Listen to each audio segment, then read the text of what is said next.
In the ruins of an ancient society, where moss-covered stones whisper tales of yore and vines twisted through forgotten archways, two adventurous spirits named Clara and Brian stumbled upon a peculiar idea. They were exploring the remnants of an old civilization, their imaginations running wild with possibilities. Clara, with her fiery red hair and a backpack full of snacks, was always the dreamer. Brian, her best friend, was the practical one, with a knack for turning ideas into action. As they wandered through the sunlit ruins, Clara's stomach rumbled loudly, interrupting the serene silence. "Brian, what if we started a food truck?" Clara exclaimed, her eyes sparkling with excitement. "We could serve ancient recipes with a modern twist." Brian chuckled, though intrigued by the idea. "Clara, running a food truck is harder than it looks. But it could be fun." And so, the Epicurean expedition was born.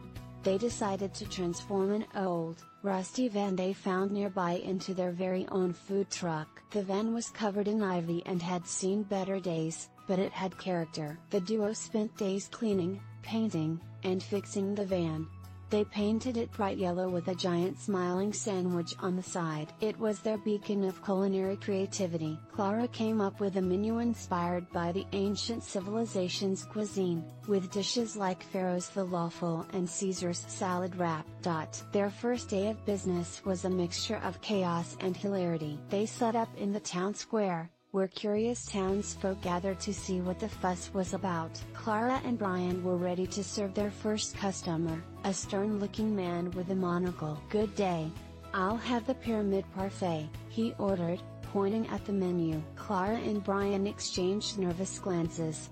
They hadn't anticipated the complexity of running a full-fledged kitchen in a tiny truck. Clara accidentally dropped the parfait on the floor, and Brian slipped on a stray piece of lettuce, sending him tumbling into the condiment station. Despite the initial blunders, the townsfolk were entertained by the duo's antics and eagerly lined up for more. Clara and Brian's food truck became the talk of the town, drawing crowds with their quirky dishes and comedic flair. However, not everything was smooth sailing. They faced a formidable rival, the Gourmet Gladiator, a high-end food truck run by a snooty chef named Pierre. Pierre scoffed at their amateurish attempts and vowed to outshine them. The competition heated up during the annual Food Fest frenzy, where food trucks from all around gathered to showcase their culinary prowess. Clara and Brian were determined to prove themselves, but their truck broke down just as the festival began. In a moment of despair, Clara and Brian considered giving up. But then, inspiration struck. They decided to embrace the chaos and turn their misfortune into a performance. Brian juggled tomatoes while Clara performed a dramatic reading of their menu.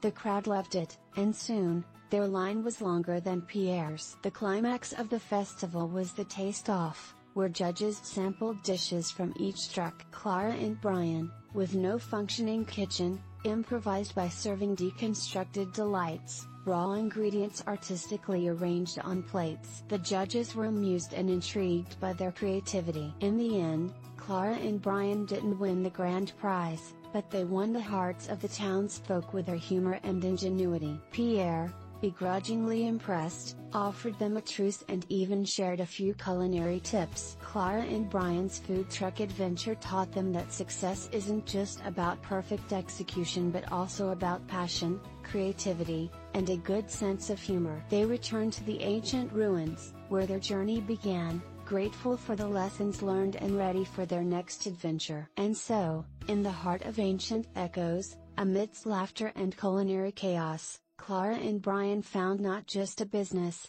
but a friendship strong.